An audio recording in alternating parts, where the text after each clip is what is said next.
नमस्कार दोस्तों, आप सभी का स्वागत करता हूं इस चैनल में। उम्मीद है आप सब अच्छे होंगे।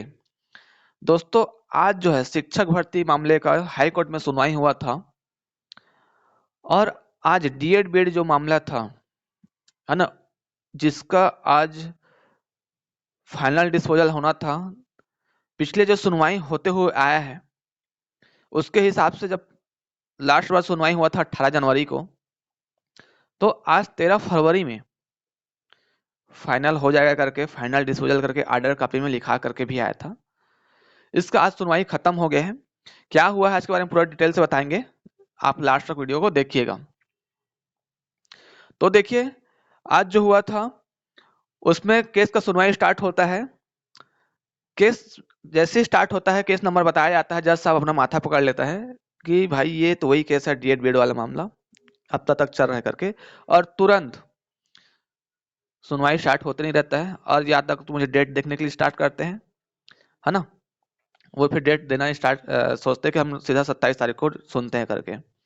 सुप्रीम कोर्ट से जो एडवोकेट उतरते हैं, मीनाक्षी मैडम, वही बात रखती है थोड़ा सा। और थोड़ा सा बीएड की ओर से जो एडवोकेट उतरे हैं वो बोलते हैं कि मैं विषय में ज्वाइन होने के परमिशन मांगते हैं। इतना ही होता है। मीनाक्षी मैडम ने बताया कि भाई ये जो केस लगा है हाई कोर्ट में ऑलरेडी डिसाइडेड हो चुका है, ऑलरेडी सुप्रीम कोर्ट द्वारा एक कवर है। इससे सिमिलरिटी जो है 2 मैटर, चाहे पटना वाले हो चाहे उत्तराखंड वाले मामला हो, उस पर ऑलरेडी पास हो चुका है। साथ में ये भी बताती है कि अभी जो है 67 पेज का जो है कंपाइलेशन फाइल सबमिट किए हैं, उसको भी देते हैं। ये सबको सुनने के बाद भी जज साहब बोलते हैं कि हमें भी बोर्ड को देखना पड़ता है, हमें भी बोर्ड को एडजस्ट करना पड़ता है। ऐसे करके 27 तारीख को डेट दे दिया जाता है। बीएड के एडवोकेट द्वारा यह मांग किया जाता है कि मैं 27 को कुछ प्रॉब्लम आने की वजह से उपस्थित नहीं हो पाऊंगा, तो 5 मार्च को कर दीजिए करके। लेकिन जज साहब जो मना कर देते हैं, केस जो है 27 फरवरी को ही लगाते हैं।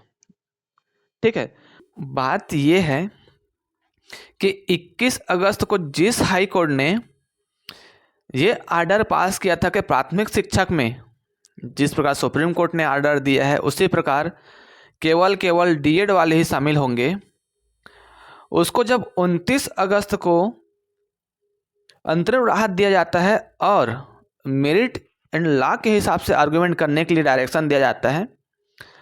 आज तक जो है हाई कोर्ट में मेरिट एंड लॉ के हिसाब से बहस ही नहीं हुआ है कि आखिर क्यों नहीं हुआ है अभी तक।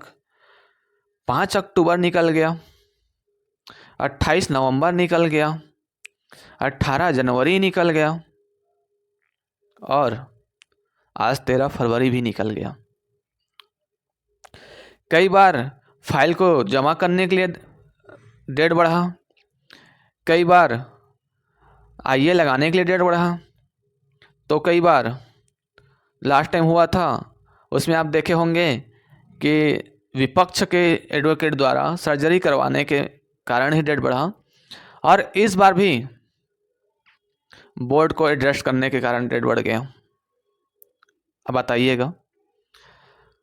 साथ में 67 पेज का कंपाइलेशन भी जमा किए हैं, उसको भी पढ़ेंगे, है ना। बात ये है भाई, मेरे कहने का मतलब ये है, कारण तो कितनों मिलेंगे, कारण आपको बहुत मिलेंगे और कारण हमेशा बढ़ता ही रहेगा। आप एमपी वाला केस ही देखे होंगे, कब का फाइनल होने वाला है लेकिन अभी तक फाइनल नहीं हुआ। फिर सुप्रीम कोर्ट में केस लगा दिया जाता है, फिर बोला जाता है हाई कोर्ट में कि सर सुप्रीम कोर्ट में जस्ट सिमिलर मैटर ही लगा हुआ है, उसका डिसीजन आने दीजिए। फिर को होता है अगले दिन कुछ और कारण बढ़ जाता है, फिर बोलता है कि यहाँ फिर एक केस लगा हुआ है इसकी वजह से, यहाँ भी बढ़ने दीजिए।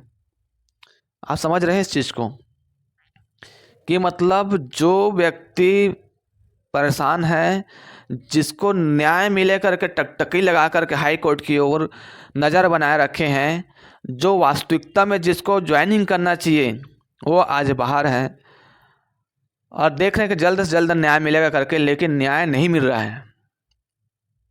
समझिए इस बात को कि आखिर क्यों डेट पे डेट बढ़ता चल जा रहे हैं। आखिर सुप्रीम कोर्ट से भी हमारा केस सबसे इतना अच्छा है कि सुप्रीम कोर्ट से भी 11 अगस्त का जजमेंट आने के बावजूद भी फैसला नहीं आ पा रहे हैं। सुप्रीम कोर्ट ने डायरेक्शन भी दे दिया है कि आप मेरिट एंड लॉ के हिसाब से बहस करिए, फिर भी नहीं हो पा रहा है। भाई यदि सुप्रीम कोर्ट का क्लियर आर्डर आ गया है, रिटर्न में आर्डर आ गया है, फिर भी इतना डेट क्यों लग रहा है, ये मेरा समझ नहीं आ रहा है। यदि आपको समझ आ रहा होगा तो आप कमेंट बॉक्स में कमेंट करिएगा। क्या लगता है इस बार जो 27 फरवरी को जो लगा है फाइनल डिस्पोजल के लिए, तो अब आर्डर कापी में देखने को मिला कि फाइनल होगा कि नहीं। उसमें भी तो जज साहब ने अदरवाइज लगा दिया, होली के बाद भी कह दिया, आप सुने भी होंगे। तो आखिर क्या होता है कि 27 को ही होगा फिर होली के बाद होगा। भाई आप देख रहे होंगे 28 नवंबर का, 18 जनवरी का, 28 नवंबर को आप खुद सुने होंगे कि 18 और 19 तारीख को हम लोग फाइनल करेंगे, मतलब 2 दिन रिजर्व डे रखने के बावजूद। आप देखिएगा यदि 18 जनवरी को ख़त्म नहीं होगा तो हम लोग 19 जनवरी में दो दिन केस को सुन के ख़त्म करेंगे करके बोला गया था। उस दिन भी नहीं हुआ। 18 तारीख को जब आता है तो 5 से 7 मिनट तक बहस होता है भाई, बाकी कुछ होता नहीं। फिर जब नेक्स्ट डेट आता है तो 13 फरवरी को बोला जाता है कि हम इस दिन फाइनल सुनेंगे, फाइनल डिस्पोज करेंगे। आर्डर कापी में फाइनल डिस्पोजल का भी लिखा करके आता है। और आज 13 फरवरी भाई, आज देख लिया आज क्या हुआ है। 4 से 5 मिनट भी आर्ग्यूमेंट नहीं हुआ है मेरिट इन लॉ के हिसाब से, आर्ग्यूमेंट नहीं हुए हैं। आप समझिए, तो आप कैसे कह सकते हो कि फाइनल डिस्पोजल लिखा करके आर्डर कॉपी में भी यदि फाइनल नहीं हो पा रहा है तो आप कैसे कह सकते हो कि कल फाइनल हो जाएगा। उम्मीद रखना जरूरी है, इस केस में अपना नज़र बनाए रखना जरूरी है। अब जो भी होगा हाई कोर्ट से ही होगा।